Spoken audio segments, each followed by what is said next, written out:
Now, the public wants the Public Debt Management Office to be given more powers to manage Kenya's debt portfolio. Residents of Kisumu County say the debt office should have sweeping powers to ensure Kenya's debt doesn't spiral out of repayment. The residents spoke during the ongoing public consultations on the proposed amendment to the Public Finance Management Act 2012 and the public debt limit, which seeks to redefine public debt and relook at the public debt remit. The National Treasury wants to amend the Public Finance Management Act of 2012 to give the Public Debt Management Office more say in the country's debt management.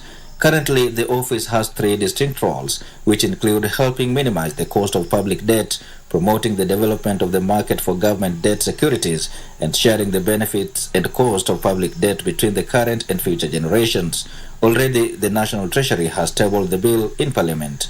Under the proposed law, the Debt Office will be empowered to provide advisory on sustainable debt levels. Under that, we want to have, like the word, there are various sections.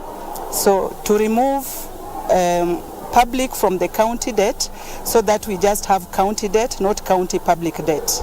And also from the national to remove national and have public debt, being that counties are allowed to borrow, but then guaranteed by the national government.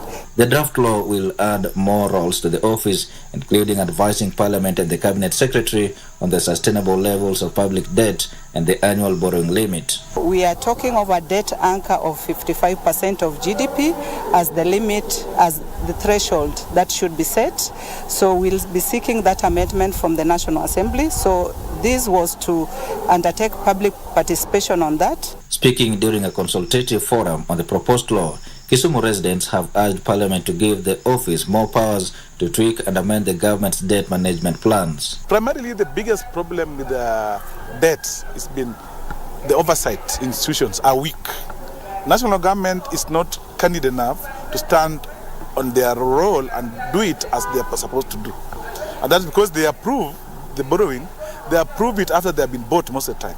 Under the changes, the National Treasury Cabinet Secretary will be required to update Parliament in writing whenever public debts exceed the threshold set out in the law, as well as the remedial plans. And also the proposed amendment seeks to scrap off the public debt limit cap of 10 trillion shillings and instead peg it at 55% of the country's gross domestic product. The residents also questioned the criteria for selecting participants, arguing that the essential groups such as civil organizations and the disabled are usually ignored. For Prime Edition, I am Wycliffe Okech.